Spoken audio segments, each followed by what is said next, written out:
Seratus. 4. Melbourne FM.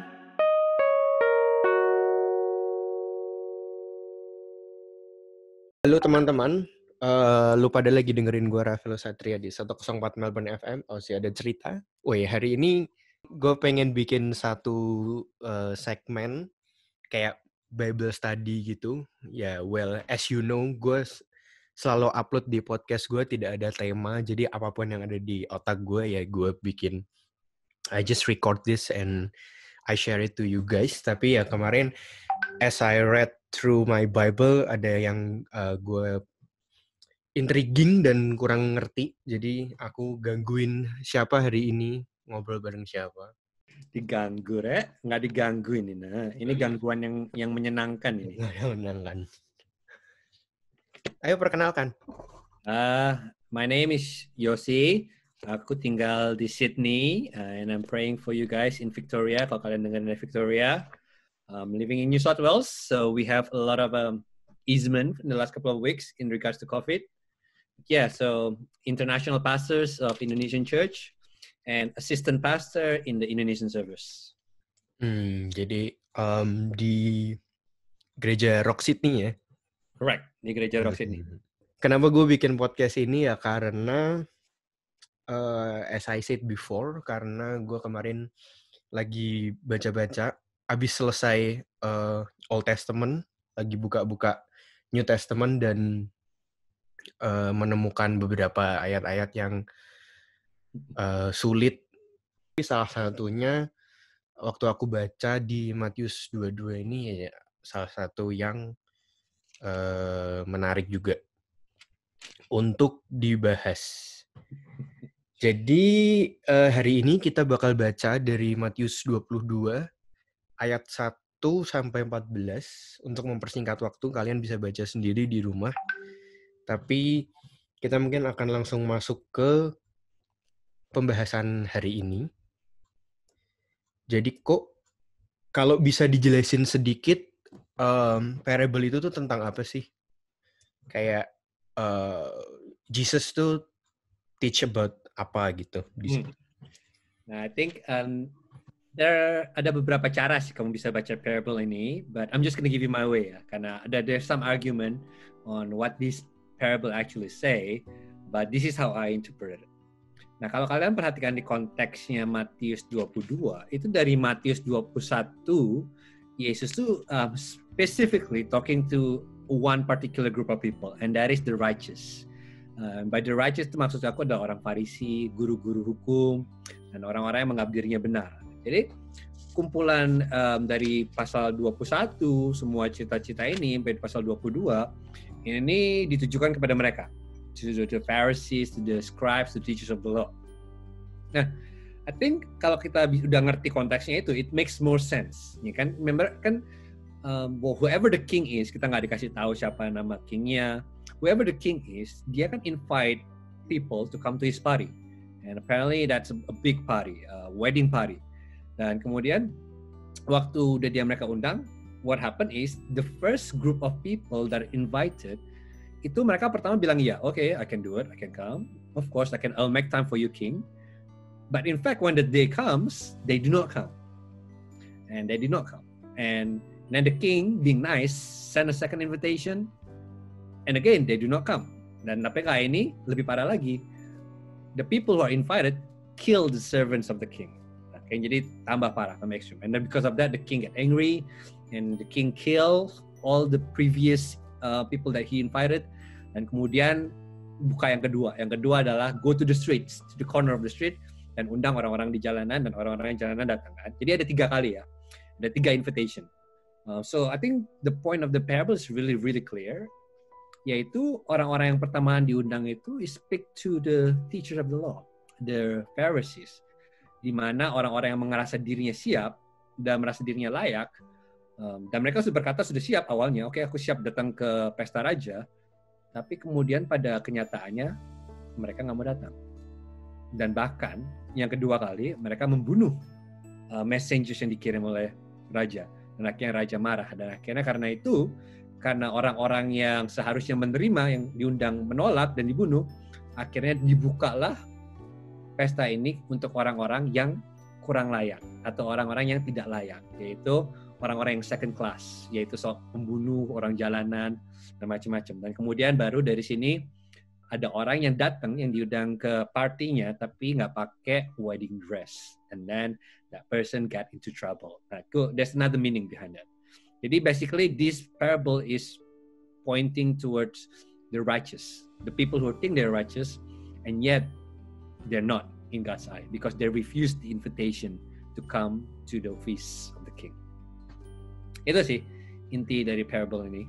Jadi ini tuh kayak ngomongin is it ini ngomongin election juga nggak sih kok? Yes and no. Jadi karena kan kalau ngomong karena kau bisa mikir ini election karena ayat ke-14 kan. Nah, ayat ke-14 it end up with a strong statement bahasanya sebab banyak yang dipanggil tetapi sedikit yang dipilih. Nah, yes, in one degree is about election, but in another degree it's not. Kenapa aku bisa bilang gitu? Karena kan di invitation ini lebih ke arah, I think the point of Jesus is not so much the election. The point of Jesus is Jesus are actually calling people to repentance. And yet, nangkap. choose to say no to Jesus' invitation.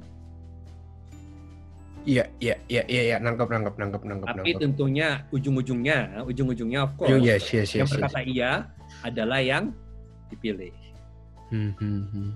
Cuman ya orang kadang berpikir bahwa nggak tahu gimana ngomongnya ya, kayak orang terlalu menyerah dengan election kadang-kadang, ya nggak sih kok? Maksudnya, you know what I'm saying, right? Kayak, Yes.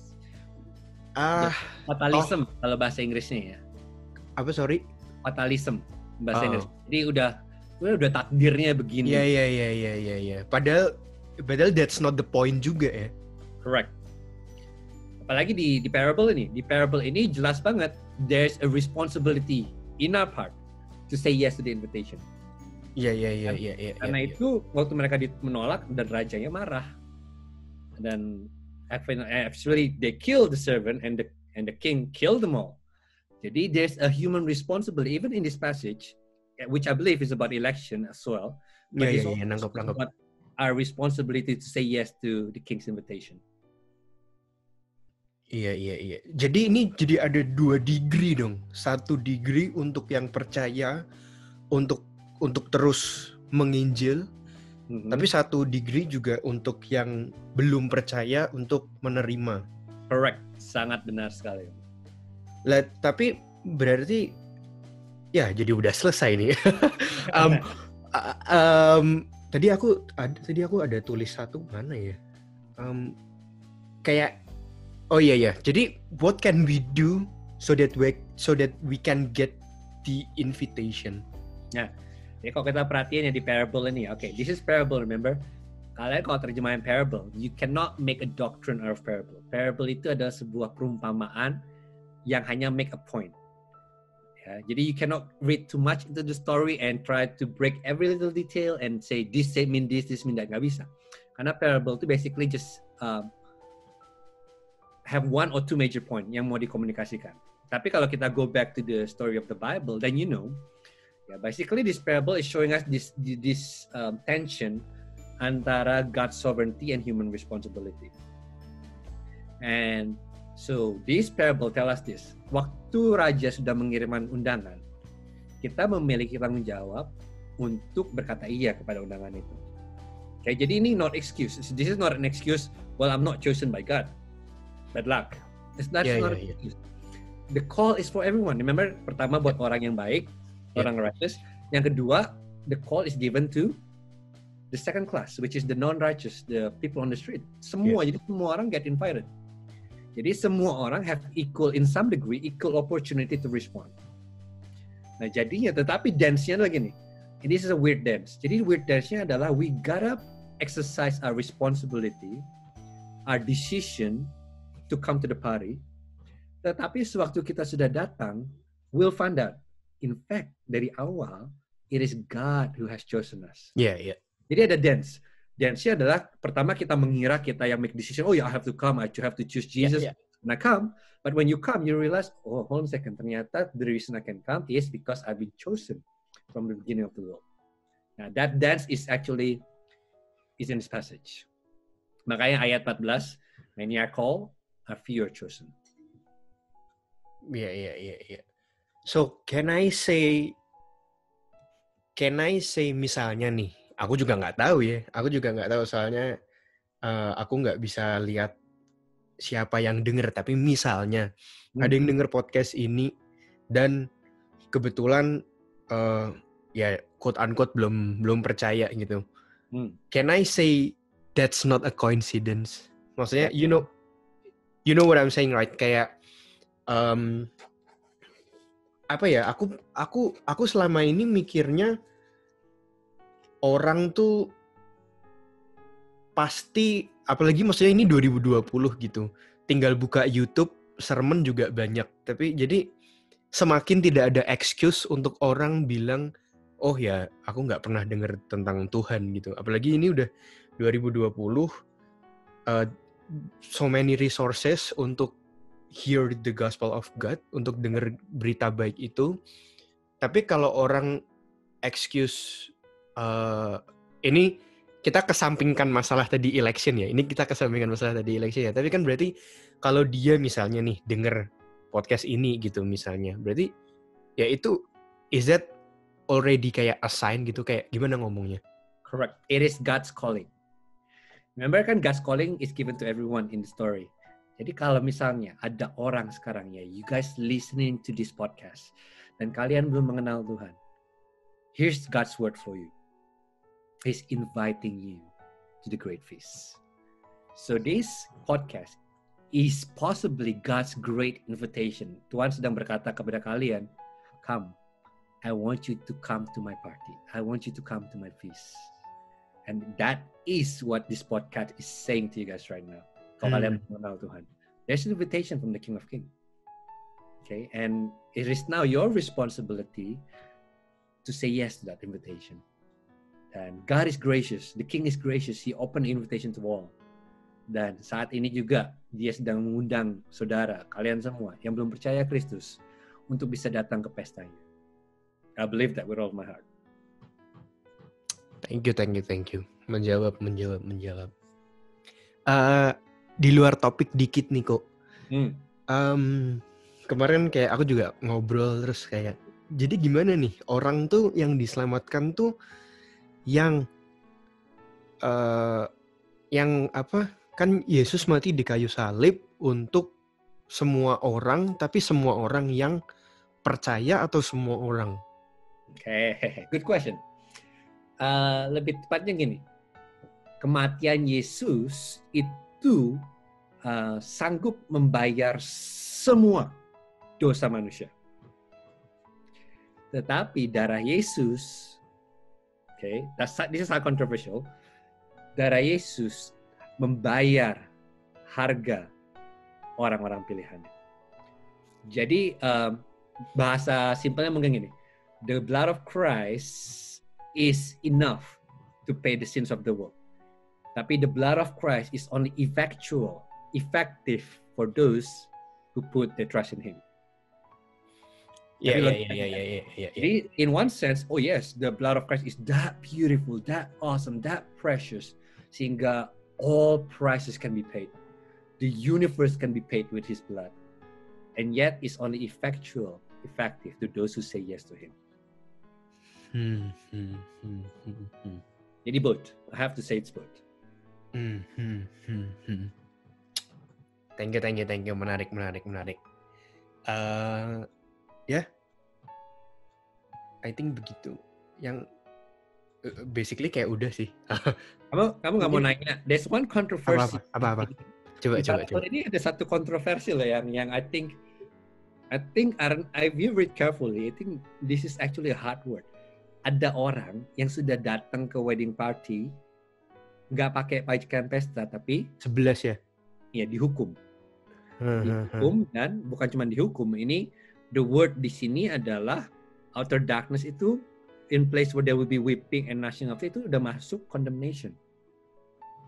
Jadi ada orang di dalam pesta yang sudah diundang, sudah masuk ke pesta, tapi out, diusir ke tempat yang boleh. penuh kematian. Why? Coba sekarang gantian aku yang nanya kamu. Menurutmu kenapa? God sovereignty. Gitu. Jangan. Itu curang ya. Curang iku, Pak. Ini curang ya. Nah, iso, Pak. Curang. Ya, bentar yo. Sik. Tak baca dulu. Itu yang jadi kontroversi. Kenapa Kenapa nih orang kok datang ke pesta, nggak pakai baju pesta, terus rajanya bukan rajanya berbaik hati, malah dikondem. Padahal tadi invitation-nya dia ngajak ya. Weh, aku jadi mikir. Iya, lo memang harus mikir, Pak. Iya. Ya karena nggak pakai wedding clothes, which is I don't know, dari awal dia tidak serius. Maybe yes, maybe no. Kalau kamu perhatiin logika ceritanya, ingat ya, yang second group ini adalah orang jalanan ya. Nah, dan orang-orang jalanan ini langsung diajak ke tempat pesta tanpa persiapan. Beda sama grup yang pertama. Grup pertama udah diundang dari jauh-jauh hari, udah berkata ya, cuman akhirnya pada harinya nggak mau datang. Oke. Yang grup yang ketiga ini, yang akhirnya ada di pesta, ini grup yang tiba-tiba mendadak diundang. Ya. Tapi entah bagaimana, orang-orang lain semua bisa pakai pakaian pesta. Tapi ada satu ini yang nggak pakai pakaian pesta. Kenapa? Karena itu ya, tadi. Mungkin karena dia the bad as well as the good. Jadi mungkin dia tuh the bad. Nah, ini I think this is what's happening in the text. I think this is very clear warning from Jesus. Yes, invitation is given to everyone. But waktu kita berkata yes, waktu kita datang, kita nggak simply datang. Another part that we have to do according to this passage, we have to come with a wedding gown, a wedding dress. Dan wedding dress itu kalau kamu perhatikan, I'm taking it now beyond Matthew. Kalau kita perhatikan in the New Testament, especially in the book of Revelation, itu selalu berkata bahwa wedding gown itu adalah sesuatu yang Tuhan persiapkan buat kita. And I think that's implied in this passage. Yaitu orang-orang yang diundang, orang jalanan, tiba-tiba diundang ke pesta, mereka pernah punya waktu untuk persiapan. Not only that, kan most of them ini probably street people. Street people mana punya wedding gown, wedding dress. They're on. So in one way or the other, it seems like the king has provided. And that's consistent with New Testament. Raja sudah menyiapkan baju pesta. But this guy refused to wear it. Makanya waktu ditanya sama raja, kenapa kamu nggak pakai wedding garment, dia apa? Speechless kan? Di ayat 12, dia nggak bisa ngomong apa-apa. Karena dia nggak punya alasan. Ya, harusnya dibilang kan, aku nggak punya, aku miskin, or something like that. No, but he was speechless. And this tell us, even though you were invited to God's party, in order for us to be in God's party, we have to receive the wedding garment. Yaitu, which speaks about Jesus' righteousness. Kita harus di-cover with Christ's righteousness. Not our righteousness, not our own doing, not our works, but Christ's perfect righteousness. That's the only way that you can stay in the wedding party, in the feast. If you don't have that Christ righteousness, Christ garment, you're kicked out of the party. Thank you. Jadi aku pas on the way, pas aku buka your Word document that you sent me, ada satu pertanyaan dan that is intriguing, I think. But it's not based on this passage. Makanya aku bingung, kenapa dia bisa mau nanya ini ke gua ya? Kok ini? But this is not on based on this passage. Ya, kamu ada nanya God's love. Apakah Tuhan bisa mengasihi kita? Hah? Lebih. Mana sih? Karena perbuatan kita. Yang kamu kirim ke aku di WhatsApp. Oh, yang title ya? Nih, kamu nanya goals and objective. Oke, habis itu yang title. Can God love us even more? Itu maksudku buat si Ko Acen maksudku. Tapi it's okay. If you want to explain. Kamu nulisnya di aku punya Matius 22, Pak. Iya, title-nya belum tak ganti, lupa aku. Pantesan aku bingung. Kok this has nothing to do with Matthew 20.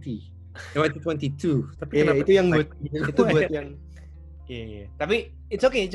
If you want to say something. Kamu gimana? Coba tanya point of view kamu. Menurutmu Waduh. Tuhan bisa mengasihi kita karena good deeds nggak? Yes and no.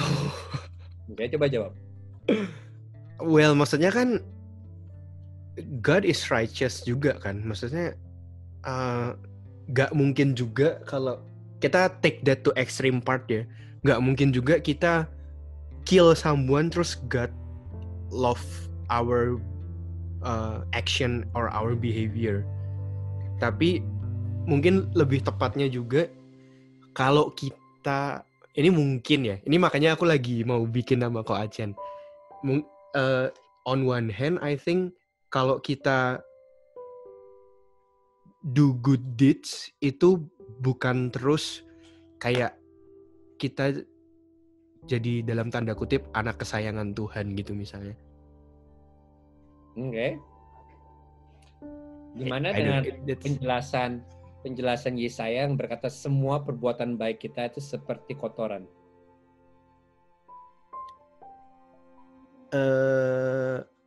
Gimana maksudnya?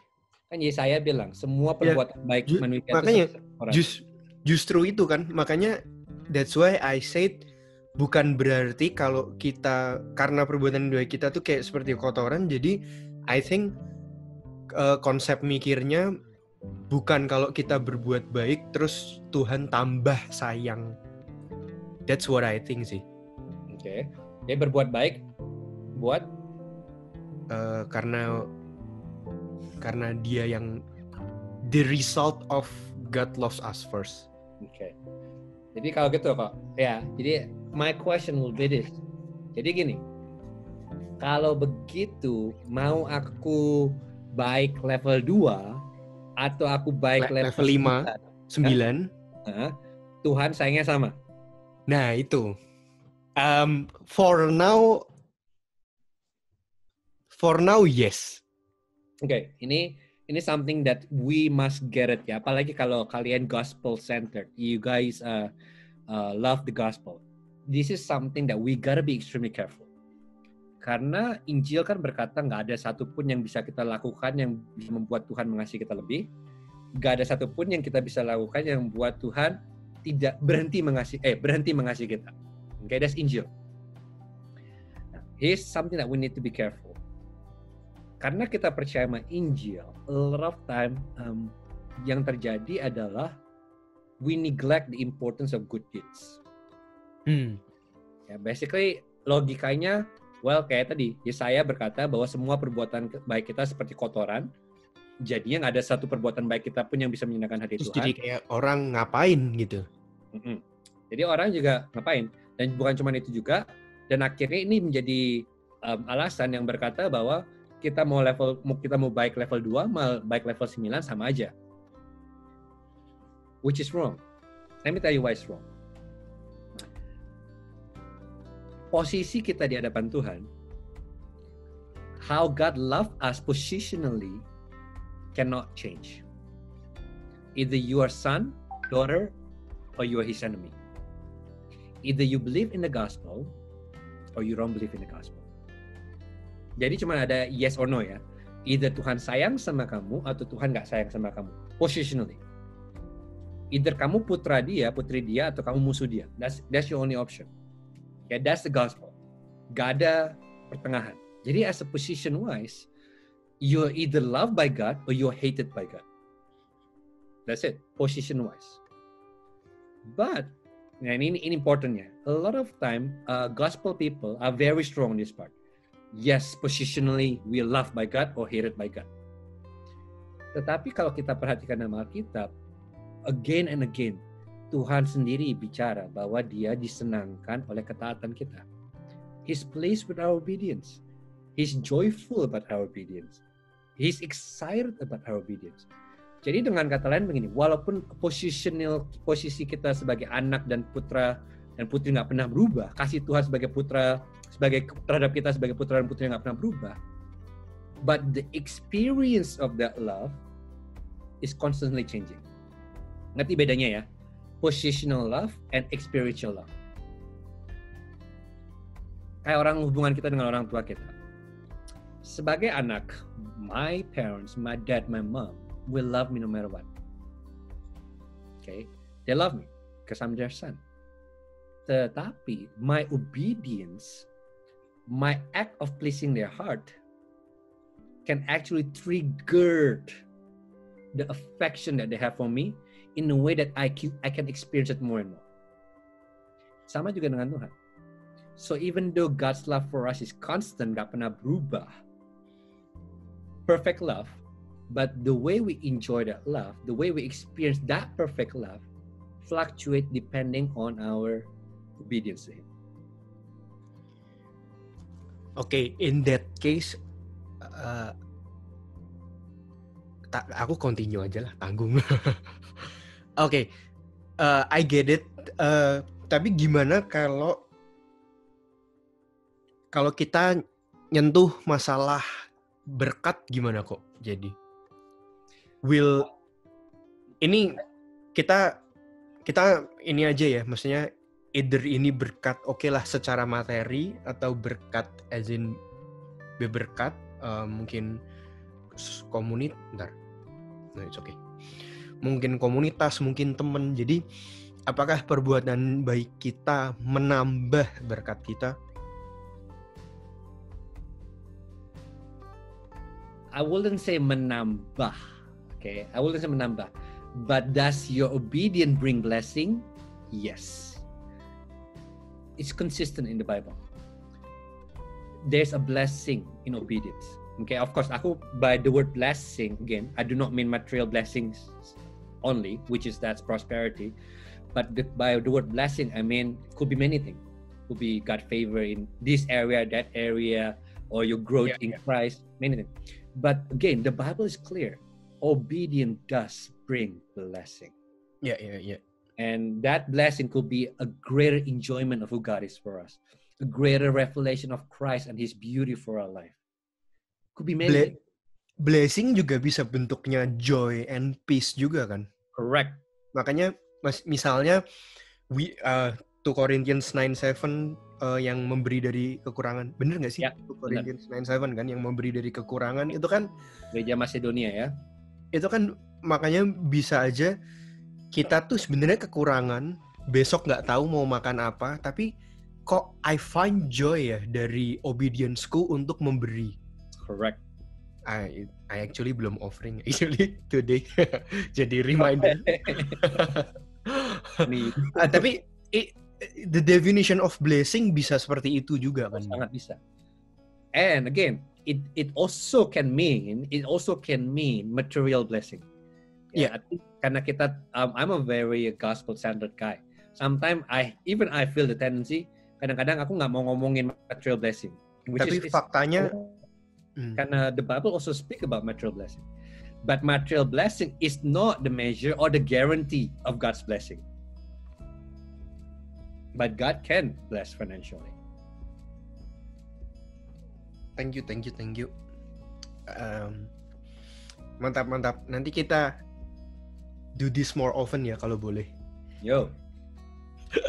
Sebelum kamu terkenal dan sibuk.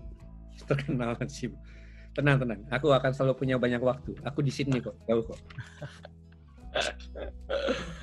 Aku close dulu deh. Yaudah, thank you buat teman-teman semua yang sudah mendengarkan. Semoga the explanation of today's passage jelas dan clear.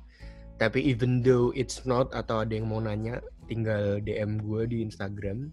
Atau nanti aku put Koyosi Instagram di bio, silahkan dicek-cek Instagram beliau.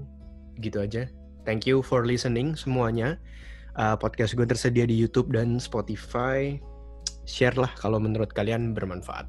Gitu aja sih. Thank you Koyosi. Thank you. Bye-bye. Bye-bye.